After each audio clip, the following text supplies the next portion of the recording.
গতকাল 14th ফেব্রুয়ারি বেড়াতে গিয়েছিলাম আমাদের রিলেটিভের বাসায়। আমরা বাসার সবাই গিয়েছিলাম। মেইনলি আমাদের ইনভাইটেশন ছিল সবার। তো ফার্স্ট কাজ ছিল কোন আউটফিটটা পরবো সেটা সিলেক্ট করা। আর একটু সাজুগুজু তো থাকবেই। তারপর আমরা সবাই গন্তব্যের উদ্দেশ্যে রওনা দিলাম। আমাদের একটু লেট হয়ে গিয়েছিল, তাই গিয়েই প্রথমে লাঞ্চ করলাম। প্রথমেই দেওয়া হয়েছিল টিকিয়া আর সালাদ।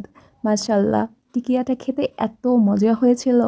তারপর ছিল রোস্ট, চিংড়ি মাছ আর ইলিশ মাছ। আর সবার শেষে ছিল গরুর গোশ। গরুর গোশ রান্নাটাও ভীষণ মজা হয়েছিল।